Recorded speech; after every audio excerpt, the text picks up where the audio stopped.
to this computer. So, welcome everybody. My name is Mike Bell. So the purpose of this little project is to try to work out how people can effectively move from campaigning on something to getting effective change. Because I think one of the things that a lot of us have noticed is that people spend an awful lot of time telling each other how bad things are, and not enough time engaging with the people who could actually do it.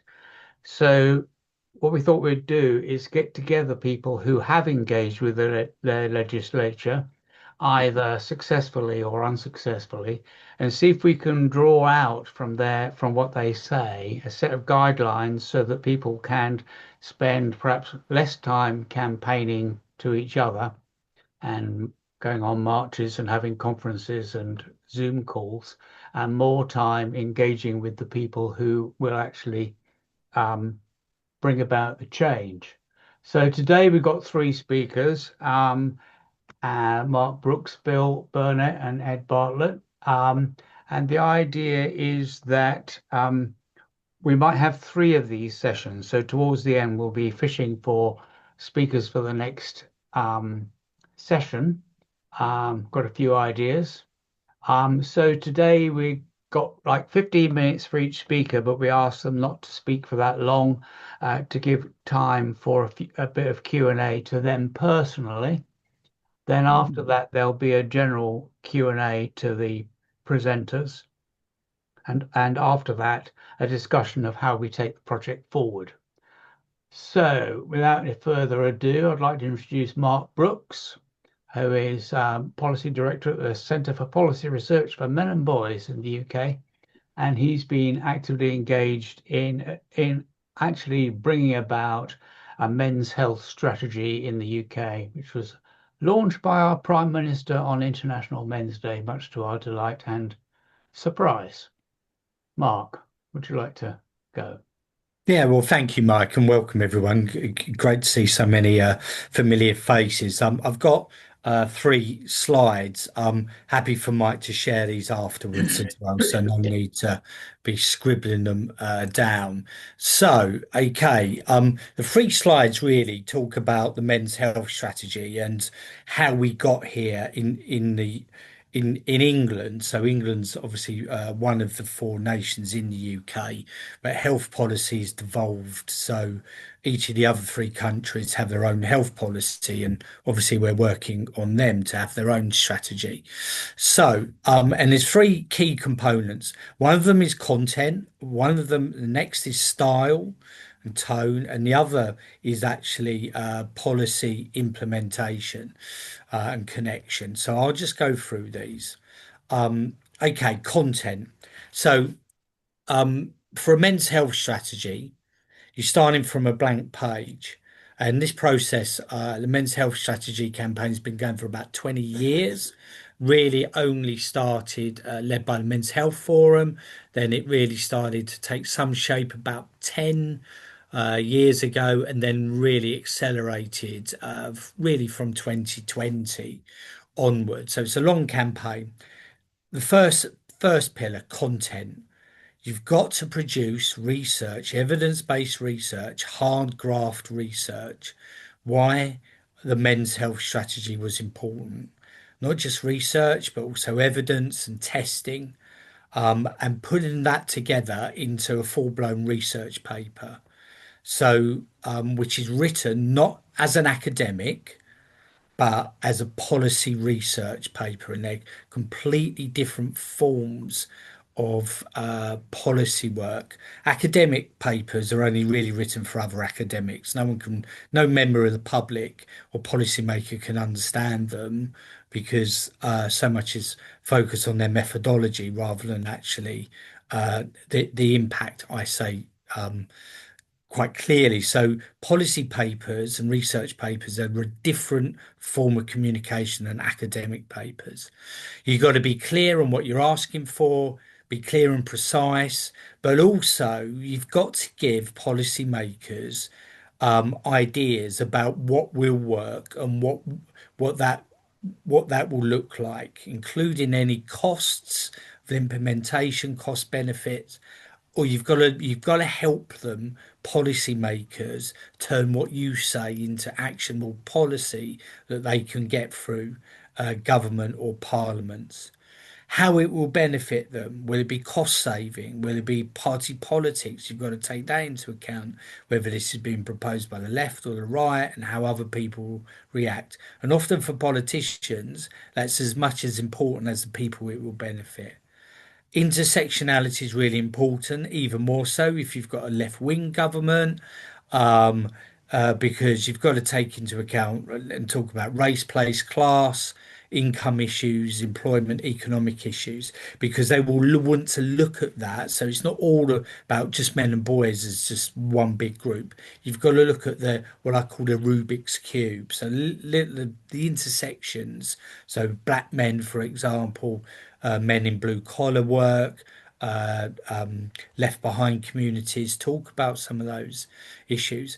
Also, just find 3 to 5 key facts. And one of the things that we did in the men's health strategy, and we applied all of the above, find 3 to 5 key facts that people will get, not what academics will get, not necessarily people within the industry, but what the public, the media, and the politicians will get.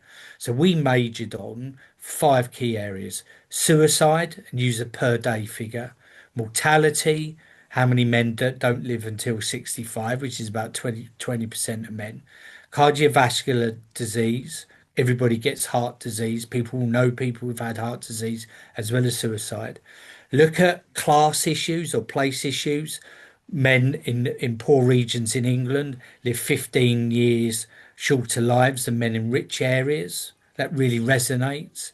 And also, if you want to tap into employers, talk about lost productivity, lost days at work for men being too ill.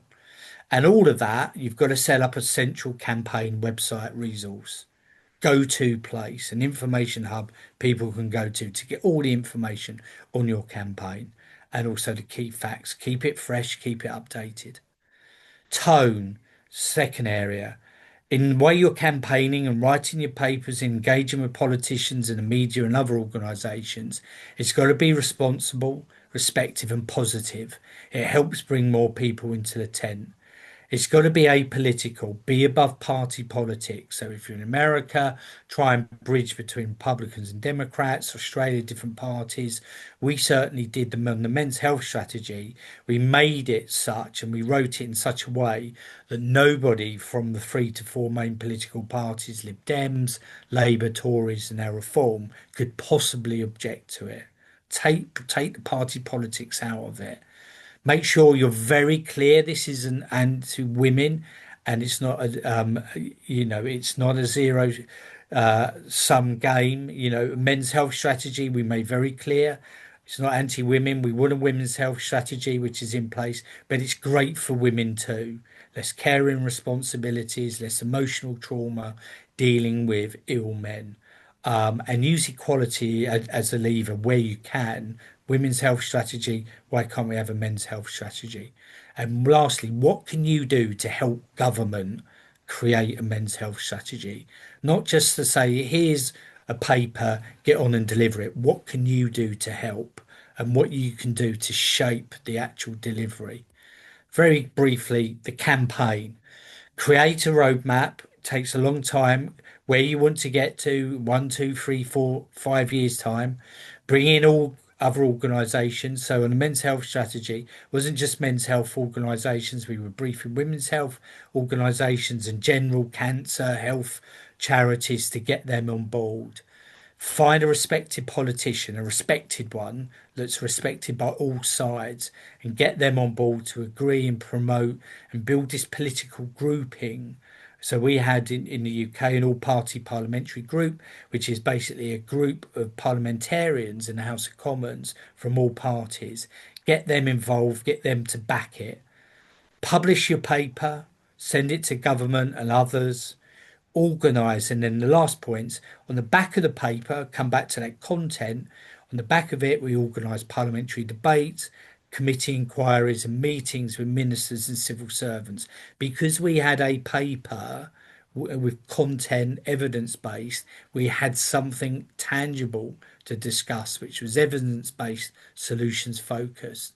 and keep the pressure on. Keep asking parliamentary questions, comment on emergent statistics as they come, pivot all the way back. This is why we need a men's health strategy. I hope that helps. As I said, content, style, and campaigning. Thank you. Excellent. Questions to Mark? Yes. Mark, thank you very much. This is Bill Bernet. I'm the next speaker. My question is, do you think there's a problem? Are you concerned about going public with your campaign? For instance, having a website and promoting it so publicly? Because we were advised that maybe we shouldn't do that because it will stir up the opposition. And it's better for the time being for the opposition to not know what we're trying to do. Well, I think it's a two-stage process. I think you need to get your content together, and I know obviously the work that you've done on parental alienation and others, you've obviously got the content there.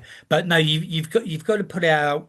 It's a style and a content and your positioning on your website and how you produce and the content on that, because no, it's important to put your content out there because you want to get to a position where those people opposing you have to justify their position why they're opposing you, and trying to undermine but put them on the spot about how could anybody say male suicide and the men's health strategy, how can anybody not want a policy that will help reduce male suicide, for example. So Okay. by having that content out there, it actually puts them on the spot to actually justify their position. And just for 10 seconds, when the men's health strategy, the government, current government, flew and it depends how weak your government. The last Conservative government didn't have much political capital. So there was a lot of groups that said we don't need a men's health strategy. And the previous government kind of caved in a bit. The new government was met with the same opposition, but because the case and the evidence was there, they actually said to the women's health sector, a small sliver of that opposed it, said, "What's your problem? Why are you opposing this? It's completely reasonable." So no, put it out there. It's how you do it. It's important. Okay. So thank you very much. Torben? Yes, we already have such a plan in Denmark. Now you can read it here. Yeah. And in this action plan on gender equality for men and boys, one of the chapters is physical and mental health for men and boys, and it is interesting to read, but nothing is happening. And at the same time, the ministers, they are now investigating in the manosphere, and they are also, working on this. Killing women is a bad thing. That is worse than killing a man. So we have a plan, and we will of course do what we can in the Men's Council to get this out to work, but it is done by a very feministic organization. So it is interesting to see how this is going to work. But I think that it would be probably a good idea to look at from for some of you, to see how it has been done in Denmark. Well, just on that, I mean, if you're having trouble getting traction, are you having trouble getting traction on that plan? Are people taking that plan, are the government listening to that plan?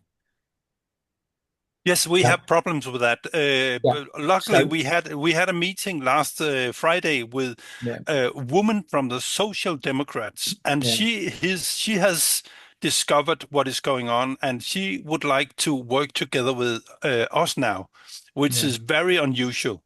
So I think that some of the women, we are also in an election year this year in Denmark, so things are changing a little bit in the attitude from the politicians. But we will try to find those in the. It is mostly in the left wing parties. We need to find some who will work inside Yeah. to open up. Just a quick view. Maybe it's because of the title of your plan. So rather than gender equality, because that's because the zeitgeist is sort of like gender equality only really affects women and girls. So you're Hmm. pushing against something that has a Yes. ideological problem. So a way round it potentially is just to change the branding. So it's not a plan for gender equality, it's a plan to improve men's health and well-being. Hmm. It's exactly the same thing, but actually that's far more politically neutral and hard to argue. So you could literally just change the cover and the name of the campaign to be more front foot, improving men's health and well-being, with exactly the same aims. And that will be far more receptive to actually potential opposition. So It's maybe it's it's a the branding. Just on your it's a good last minute, Mark, you spent quite a lot of time explaining how you got to the document, but you spent quite a short amount of time saying how you actually engaged in the process. As I know we did that. We Yeah. got the select committee, and how do you actually move in a general sense from having your document to actually engaging the process? Well, well, thank you, mate. We engage in a process. So if you've got your document, you've got to find those parliamentarians, and actually, it's better if you bring some of them with you. Parliamentarians who've got the time and the real dedication and interest, and then work alongside them to keep supporting them pushing this issue. Now, I was lucky because well, lucky, you make your own luck sometimes, but one of the politicians actually supported me to actually do this work in tandem with them. But the key thing is we had a plan. We found one politician who was really interested, who was really credible, and then we worked with him to engage with the other politicians, and we had this clear plan. We've got the report, we've got a politician, we need parliamentary debates, we need an inquiry, and we had a clear strategy to actually do that. Does that answer your question, Mike? Fantastic. Yes, I'm going to keep things rolling along. We can Yes. come back to some more detail later. So now I'm going to introduce Bill Bernet, who has worked in the US Congress on the repeal of a definition of parental alienation, which he considered to be wrong. Hi, Mike. Thank you for organizing this discussion. Yeah, my colleagues and I are trying to accomplish the repeal of Caden's Law, which is a horrible legislation here in the United States. It's also known as Title 15, its more official name. What's wrong with it? It has to do with parental alienation. This law prevents judges from ordering the unification process or the intervention process that these families need to correct severe parental alienation. There's a whole background, of course, to all this, which I won't go into right now, but we just started. We're at the stage where we have done two things. We've started to recruit captains and lieutenants. We plan to contact more than 400 representatives in the United States Congress and 100 senators, and we're doing it by having a captain for each state, and the captain will have lieutenants within his state to actually go to visit these offices. So some of you, in fact, are already captains.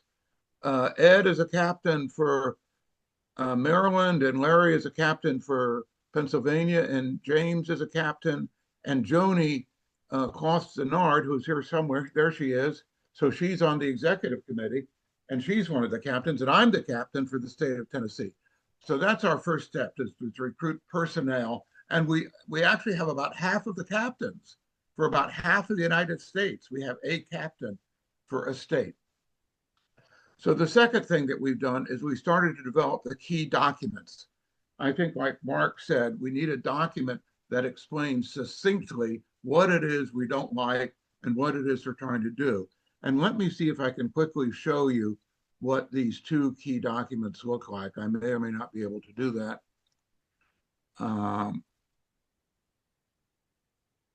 Yeah, this isn't, let's see here.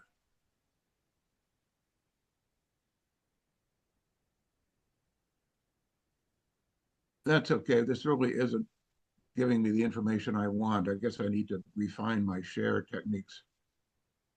Or I'm just going to tell you about two key documents. One is we call the overview. This is 3 pages. It explains what we don't like about Title 15 and what we want to do about it. And this is the document that we use to recruit participants. In other words, when we recruit lieutenants and captains to help us go meet with these people, this is the document that succinctly explains what we're trying to do. This is also the 3-page document that we give to the senator and the congressman. Of course, we don't get to meet with the congressman himself. We meet with somebody from his staff, and we in fact have already met with 20 staff members of 20 different congressmen in Washington, D.C. So this overview document is a 3 or 4 page thing that we give whenever we're talking, and it says succinctly what we don't like and what we want. And the second key document is we want a bill passed. We want a bill passed to repeal Title 15. This is also very brief. It's a very short bill. Title 15 is about 15 or 20 pages. It's part of an enormous bill called VAWA, Violence Against Women's Act, but our little bill is 2 pages. It succinctly says, this is what we're concerned about, and this is what we want to do. We want to repeal Title 15 of VAWA. So those are the 2 key handouts. Now, we also have auxiliary handouts. For instance, we have a paper that I wrote and published in a really, really good journal that gives the definition of parental alienation. And we have a free book. This book that we published last year is the PDF is free, but I'm willing to send a free copy to any legislative office that wants one. So what I'm trying to explain is the 2 things we've done so far is we started to recruit the manpower to actually do the work, and we've created the documents, the key documents. What we have not done is we have not yet established a legislator who wants to join us. In other words, we haven't met with enough of them to really identify a friend, a key congressman and a key senator who will actually sign on and will be the key sponsor of our little brief 1-page legislation. So that's where we are. We're hopeful. We have a lot of work to do, but I'll tell you the other thing that we don't have. We do not have a commercial database to keep track of all this. I know they exist in the United States. You can purchase a database of every senator and every congressman, and then it has all sorts of software that you can plug in to identify everything you've done. Well, we don't have the money to purchase that, especially because we'd have to have 50 people, the captains, entering data into it. And so we're doing that by hand. We basically, each captain has a Word document, and on it are the names of their senators and their congressmen and everything that they do to contact those people. So anyway, we're at the very beginning. Maybe in a few months, we can give you an update. Thank you very much for your ideas. I just wondered, Joni, whether you'd like to add anything to that, because I know you're working on the same project. Yeah, no, I think Bill pretty much explained everything really well. It shouldn't be that difficult of a process. It's more about just being willing to go out there and reach out to your senators and congressmen and legislators and get them to listen. So we're thinking about going more public, about having a website and having here, you can go online and you can create this proposal, and you just get people to sign on to it. You get hundreds or thousands of people to sign this online document that they think that this cadence law should be repealed. That's another way to get general support. I see Lynn. I think Lynn is waving. Hi. Bill, I fought the cadence law in California, and the first year, 2023 or 2022, we defeated the bill.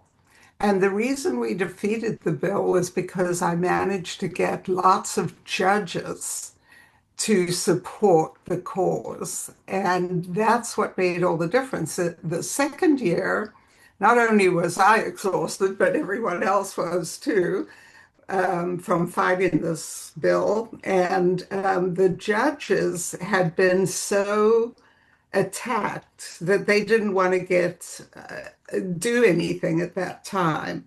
But and now I'm in Canada. I don't know what I'm doing here, but in terms of the what I'm supposed to fight here. But anyway, is that something that's being attended to? Yes, the judges are key. In PASG, we have a few judges who are members, and we've tried to recruit them to be captains, but I haven't gotten that yet. But because you see, for those of you who are not familiar, Cadence law interferes with what judges do. The law literally prevents judges from ordering an intervention that they think it should be ordered. The law says you can't do that. And so judges are actually the people who are affected by this legislation. So yes, we hope. And the therapists. And, you know, we've tried to get the support of the American Bar Association, but it's so big, it's impossible to get them as a whole. So we were advised to get individual state bar associations. So I'm trying to get the Tennessee Bar Association to come on board, and that they in turn might influence the American Bar Association. So we are trying there's also a judges association, which is people I went to, and that's where I got a lot of people signing up. Okay, great. Thank you for the idea. Melanie. Will AFCC help, Bill? Because obviously all the chapters have to have, I think it's 2 judges at least in them. Would they be willing to collaborate? AFCC, we contacted, and they said that they do not participate in advocacy activities like this because I think they're too concerned that somebody's not going to like it.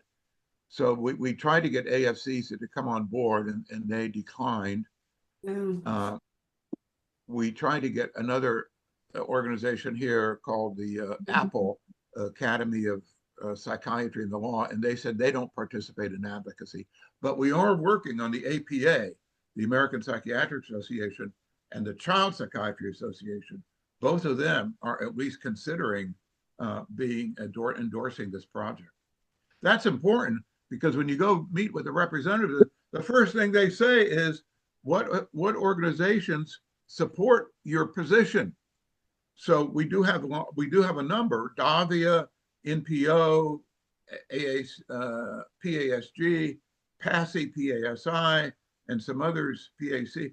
And so they're listed in that document. I said, that brief overview document, we do list the organizations that are supporting us, but we'd like to get a really big deal organization like the American Psychiatric Association. But they've gotten our information, and they said they're going to look at it.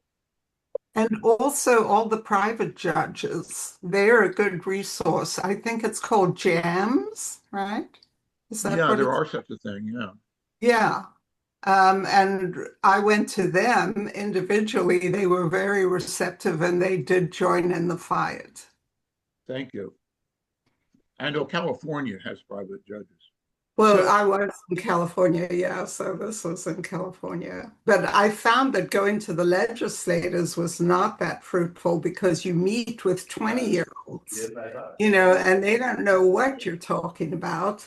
And so I found that paying attention to the judges was way more helpful than going to the legislators.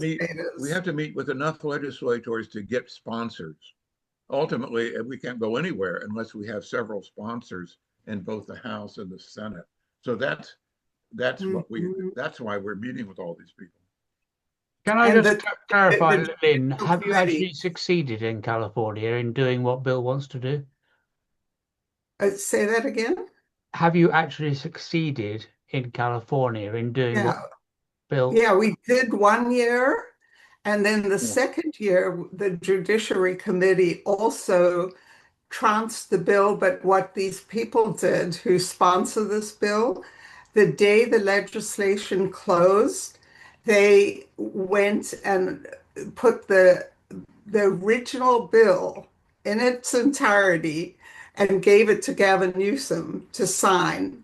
And I did call Gavin Newsom and talk to him about what they were doing and said, "Isn't this illegal?" And he said, "Well, they do it all the time."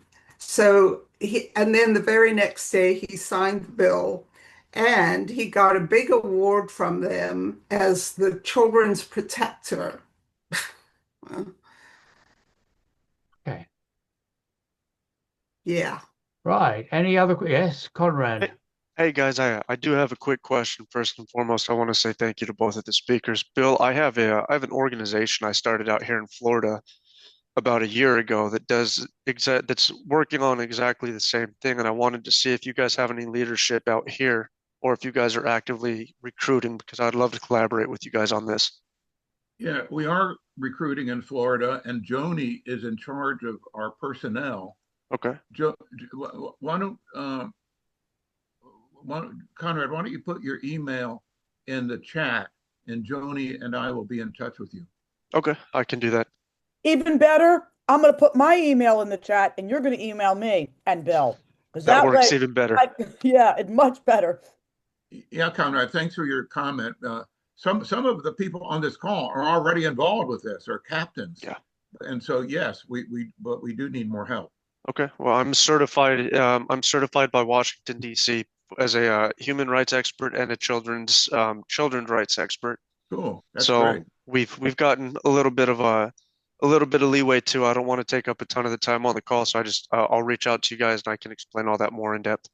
I Okay, would thanks very love much. for us, Bill, I'd love to be able to do a quick Zoom with him at you and I, Larry, and maybe Don, because he might have some missing pieces we can use that narrows our focus down as to who we're reaching out No. to.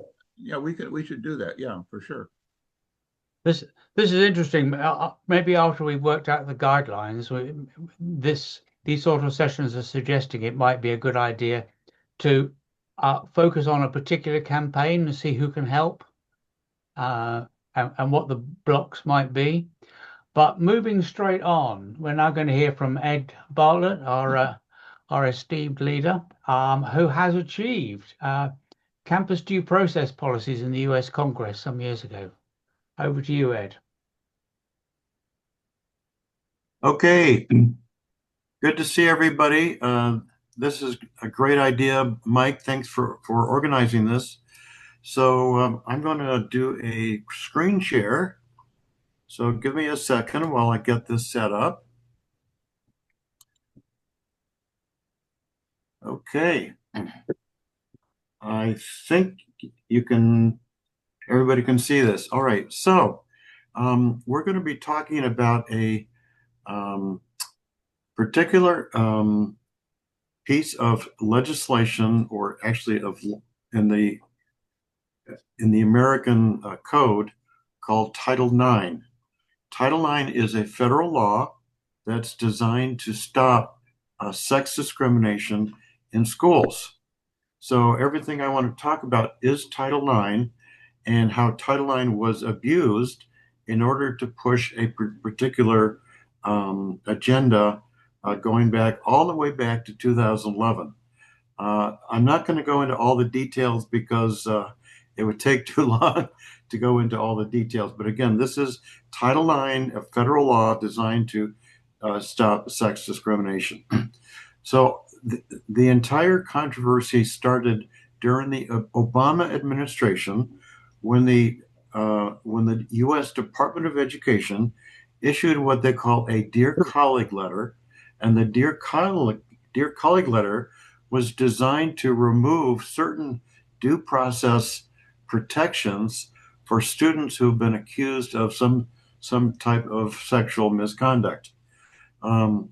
So anyway, so that's where the whole process started, and legally, the Dear Colleague letter did not have weight of law, but because the Department of Education touted this new policy so aggressively, it began to be interpreted as having legal weight.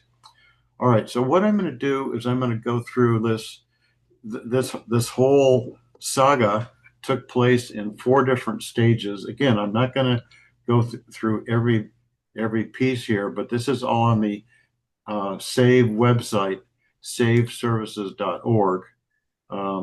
So anyway, so in the first phase was this Dear Colleague letter that was promulgated by the U.S. Department of Education, and that happened for over a 9-year period. Then President Donald Trump was elected as the new president, and he named his new Secretary of Education was a woman named Betsy DeVos. And Betsy DeVos decided that she was going to devote a lot of her attention to overturning this Dear Colleague letter. And so she succeeded. And so in 2020, her new Title IX regulation was approved and took effect. Unfortunately, not too long after that, Donald Trump lost his presidential election. So President Joe Biden became the new president.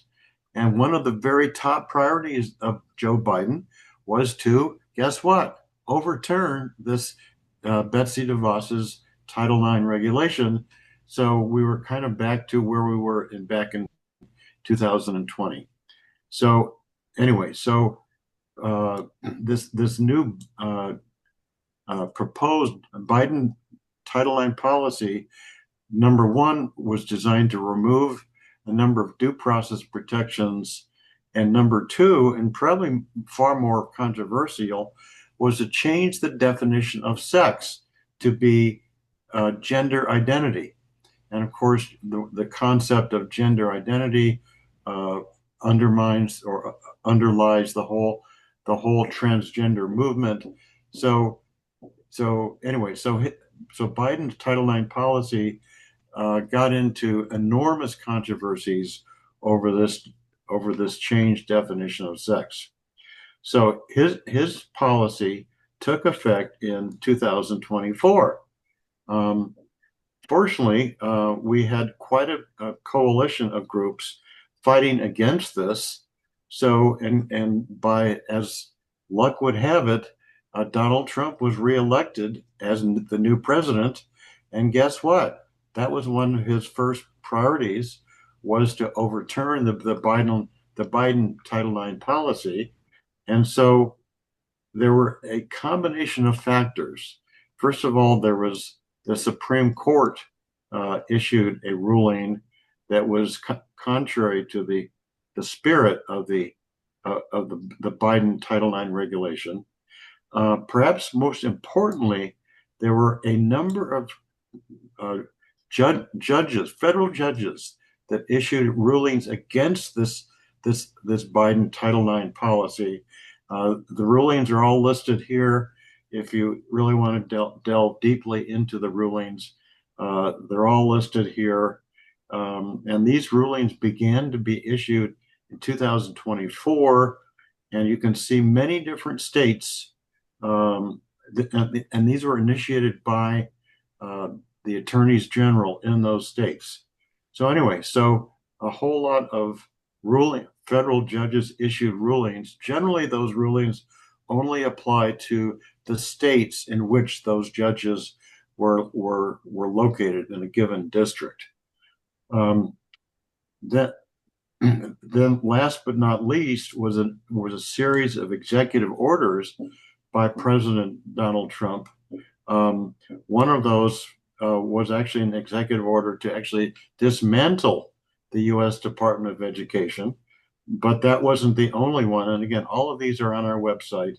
There was 4 other executive orders defending women from gender ideology, protecting children from chemical and surgical mutilation, ending radical indoctrination in K-12 schooling, keeping men out of women's sports. You can see that the primary focus of this was the changed definition of sex.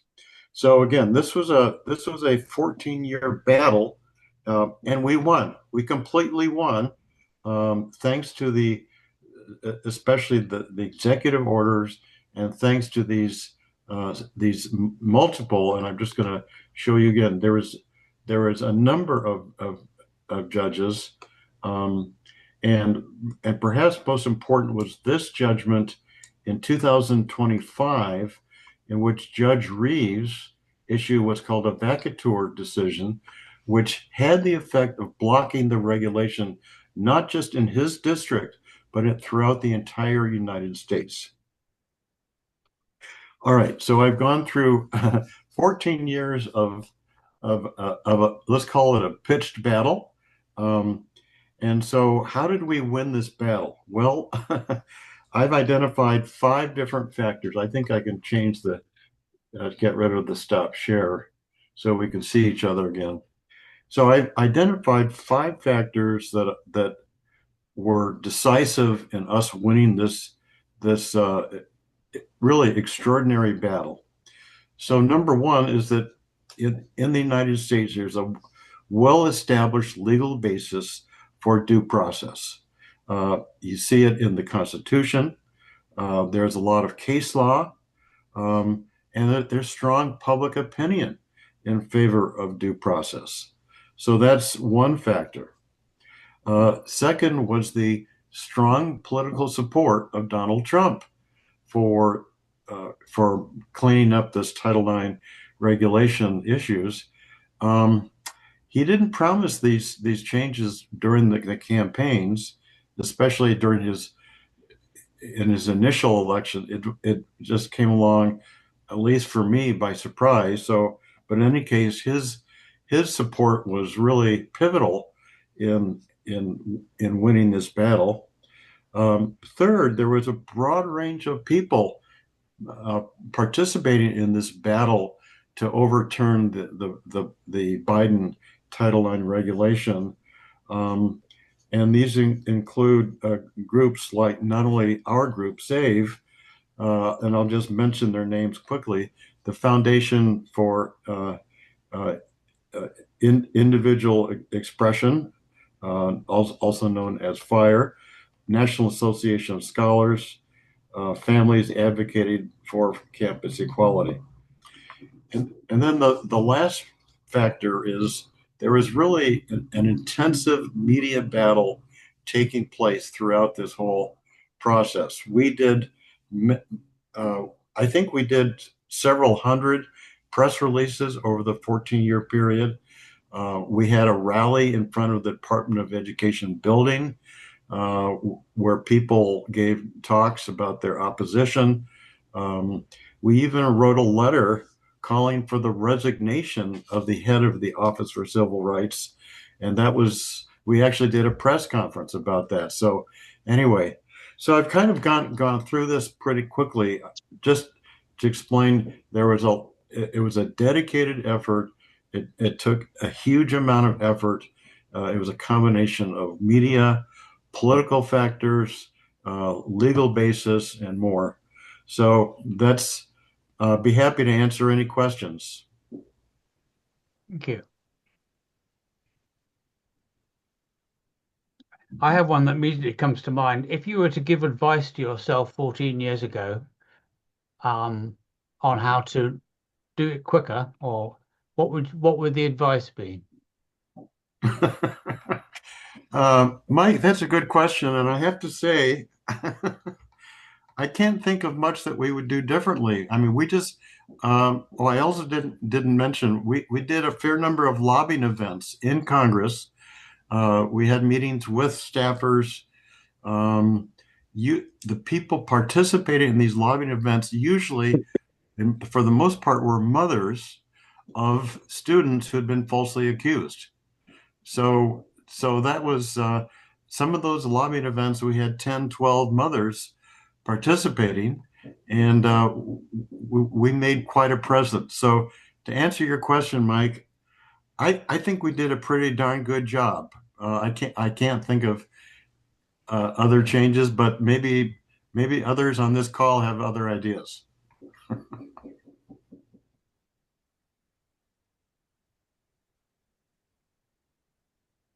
Okay. Any other specific questions to Ed? I tell you what I had the feeling as you were going through it, Ed, is it's almost as if you were waiting for one president to pass before anything happened, and it wasn't clear to me what your contribution to that process was. If you know what I mean. I wonder if you could just be a bit more specific about what your team did, um, rather than waiting for Trump to come back in. What our team did, well, so we were part of a broader coalition. I mentioned the names of the other key organizations, but for example, we did a letter that we circulated to law professors, and we got, I don't know, maybe a couple hundred law professors who signed the letter. So really, it was a multifaceted campaign. So, I mean, in some cases, we were the organizer of, like this letter calling for the dismissal of the Office for Civil Rights head. In other cases, we participated in other people's events. But I guess it's fair to say we were probably the prime mover Okay. on all of these activities. Not the sole, but we certainly were a prime mover in bringing about these changes. Lovely. One of the things that happened with the men's health strategy is that sort of things coming out of the blue. That is, there wasn't a lot of interest for the Labour Party, and then all of a sudden, Wes Streeting, who then became the health minister, writes an article saying we need a men's health strategy. We had no idea he was interested. Um, and I just wondered whether you had these sort of serendipitous events, unexpected things happening. Are you asking Mark that question? No, I was using Mark's the men's health strategy as an example. It seems I'm just toying with the idea that one of the things that we should make clear to people is that you plod on and sometimes things happen that you hadn't expected. Very much true. Yes. Yeah. Like the fact that President Trump in his first term of office made this a big priority, was to get rid of the Dear Colleague letter and to create a Title IX regulation based on due process. That came as a total surprise to us. Of course, we were delighted. Okay, so now we can open it up to the questions that you didn't get to ask the three speakers beforehand, if there are any.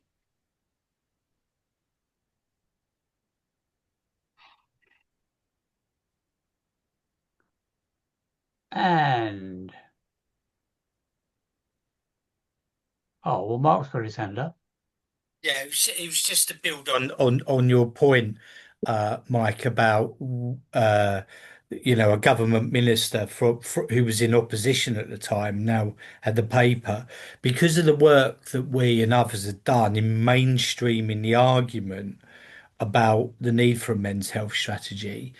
Even though we didn't know he was going to do it, he and his advisors would have seen that it was politically safe for him to raise the issue. If he had thought about it five years before, where we hadn't detoxified and made it politically safe, he would not have stuck his neck out in that way. So that's the whole point about the content, the style. You mainstream your argument, and therefore it pushes, the technical term is the Overton window, or technical political term, Overton window, or the permission space, where basically you turn issues which used to be taboo or difficult to talk about into actually being mainstream issues that everybody's okay to talk about. And that is really part of that process. Okay.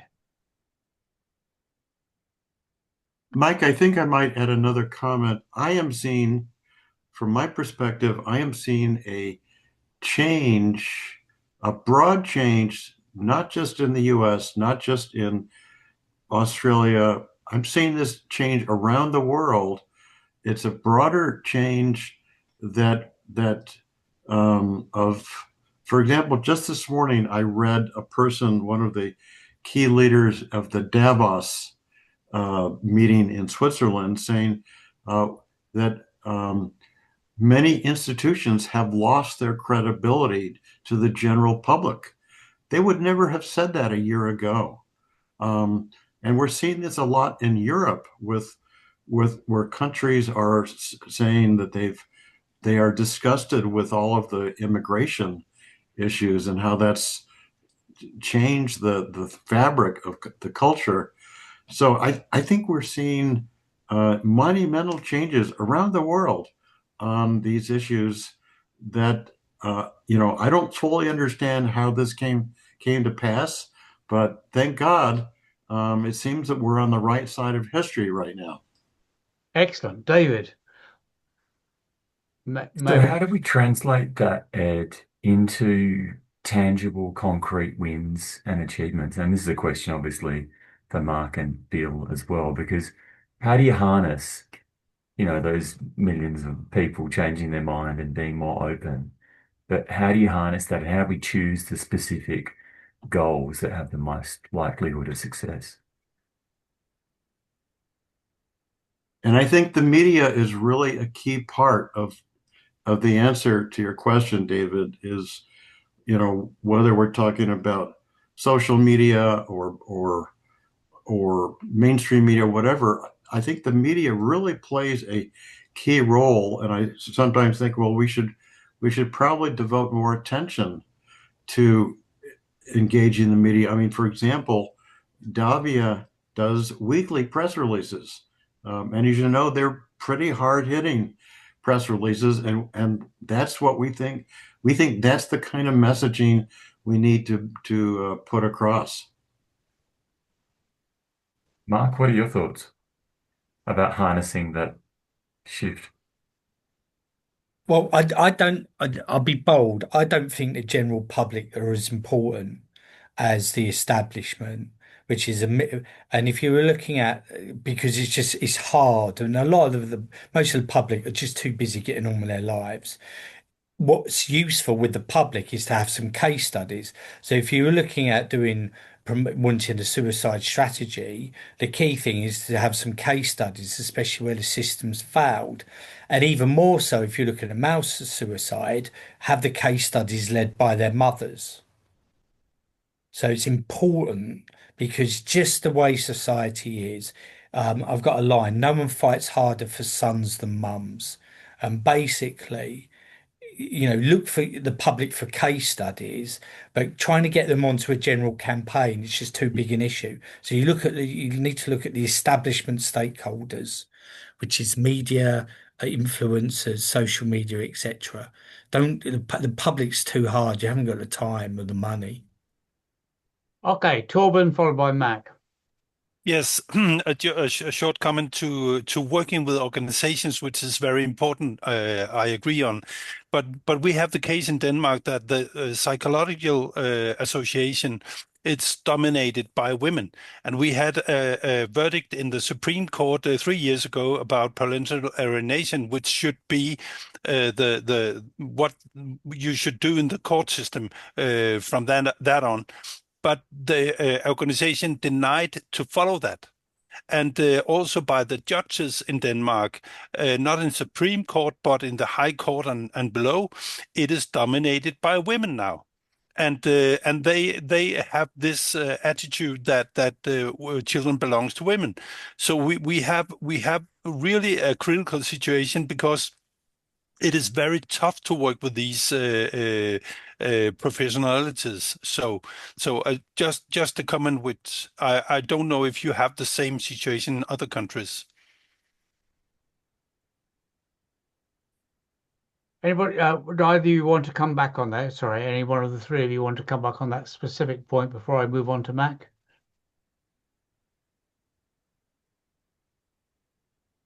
I mean, one of the things that I noticed, sorry, I'm butting in here, is that some of the women's organisations are effective in getting things done in the UK Parliament, which nobody knows about. There's no public campaign. They just work behind the scenes and get the law changed.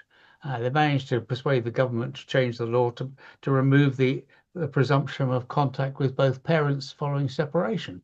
But nobody campaigned for that openly. Mac. Yes, I'm Mac Walther. I'm part of the support staff for Ed.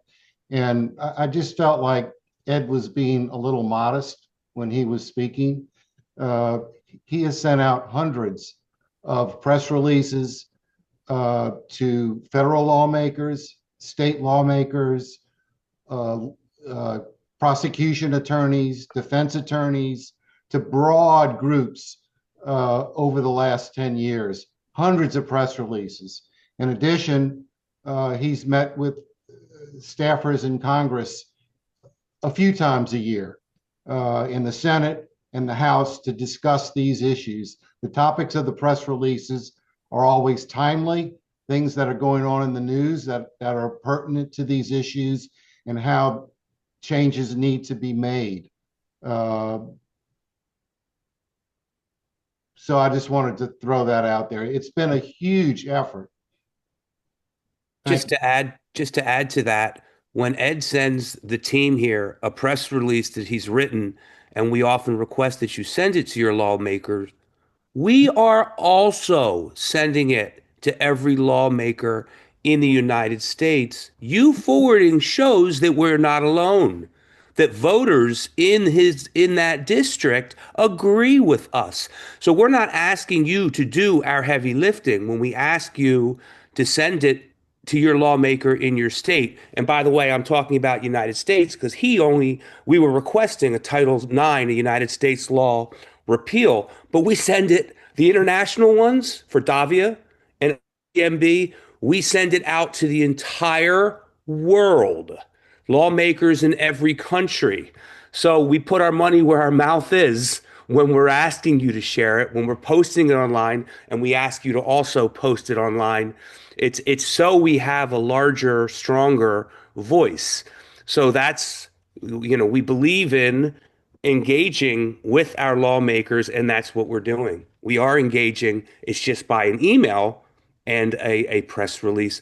But that's why we're also trying to go knock on doors as well, which was an emphasis of Men's Equality Month and International Men's Day. Now, I try to post those on Facebook and on LinkedIn, and it's really easy to do, folks. The only thing with LinkedIn is LinkedIn only allows so much. So what you can do is you leave the link to the article and just remove a bunch from above it and say, article continued at link below. And this way it gets it out there. A shout out to Joan. She often copies me or tags me when she spreads out my press release. Edward Tavares, I think he forwards every press release we ever post. He's sending it to the Bermuda government. So I thank you both. And to anyone else who's doing it and not copying us, we appreciate you as well. Hey, Larry, this is Semarad. And just my observation, because I've been doing this for a long time. And I really have to say shout out to you and Joni and Ed Bartlett and just all the other people.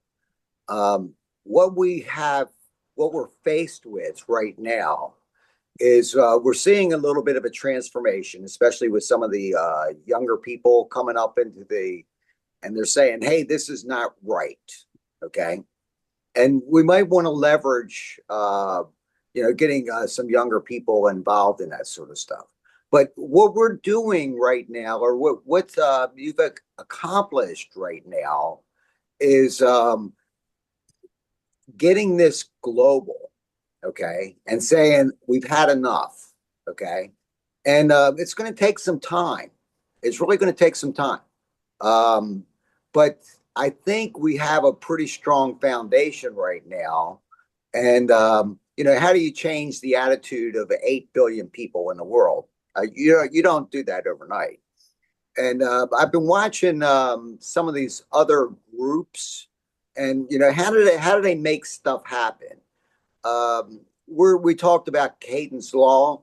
Cadence Law has been around for a long time. I mean, Joe Biden said during the 90s, this was one of the greatest things that he ever got passed. I mean, with VAWA. And it took him like many, many years to get that through. So we just need a course. I am very, very impressed with what we've been able to pull together. Some very credible people. And we just need to stay the course. We need to just lean into it a little bit longer, a little bit stronger. And but the press releases are outstanding.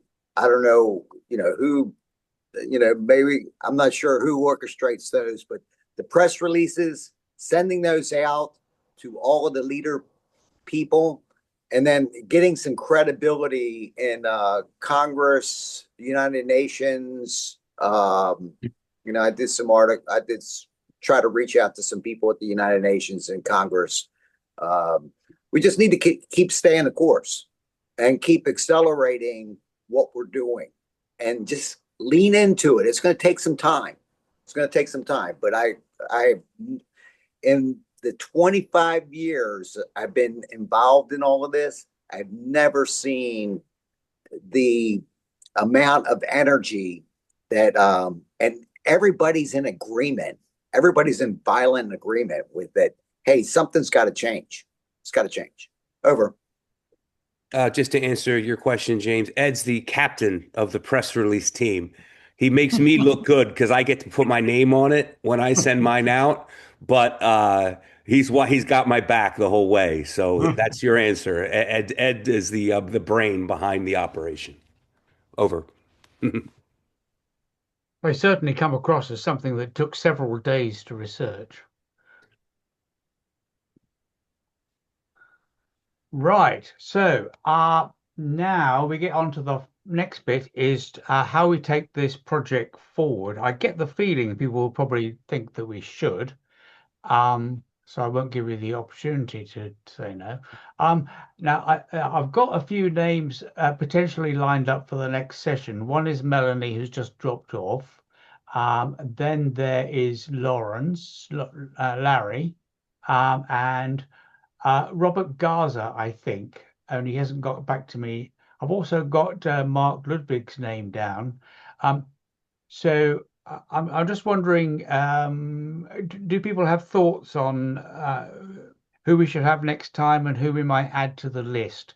Well, I'm particularly interested in people who have succeeded rather than those who are in the process of trying, because it does seem to me that there is a sort of strange invisible barrier. I did do a little talk to the Davia group about it. It's like you've got the campaigning groups, and then you've got the people who are making the decisions. Well, you've got the parliamentarians or the equivalent, and then somehow behind them are the people who are making the decisions, and very little crosses the gap. There's an awful lot of people talking to each other, but not enough working out who actually makes the decision. So thoughts on who else we should have? You can volunteer.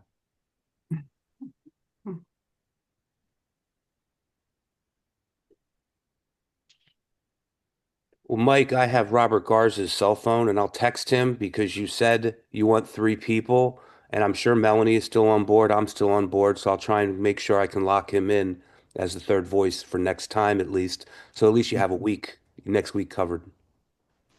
Over. Yeah, next month. Excuse me.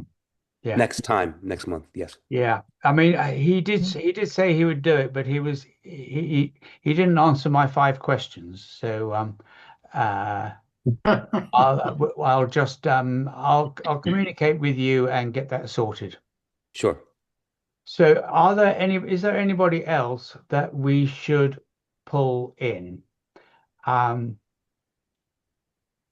One of the things Kathy Greggs, who I don't know, did originally offer, but she's a lobbyist, and I wondered whether we might make better use of the knowledge of lobbyists, because in a way that's what I'm suggesting we do, that we you need to switch from being a campaigner to being a lobbyist.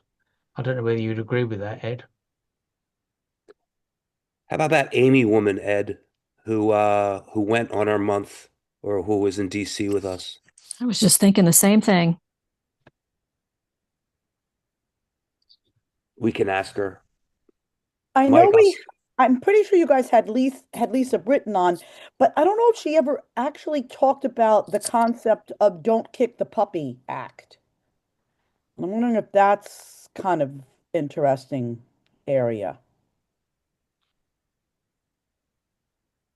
The other thing that would be useful would be to get outside of the US and the UK. So shall I'll just leave that thought with you then. If you come across people who you know have succeeded, I mean, in a way, it's a bit worrying that you don't all know people who've succeeded, and and therefore it makes this even more urgent, doesn't it? That if we can give people a hand to actually move forward, we might be 10 times more effective. Earlier on this call, Mike, we had Halima. I believe Halima is from Uganda, if I recall correctly, and she Nigeria, had a proposal. I think she's Nigeria, if I'm not mistaken. Okay, thank you. Halima made Lagos. Lagos, yes. She made a recommendation to the United Nations to establish an office for men, UN men. And anyway, she was on the call earlier, but I don't think she's on the call now. But she is certainly an articulate and passionate advocate for our work. Okay. Right. Anybody got anything else to say? And thank you all very much for your participation. I do have one thing to say. Next week at the same time, to the 27th at 11 o'clock, we'll have a media and advocacy training session. I'll send out a reminder the day before, but I sent out the notices to that. And the next Wednesday, the first Wednesday of every month, is the monthly ICMB meeting. Thanks for letting me get that in.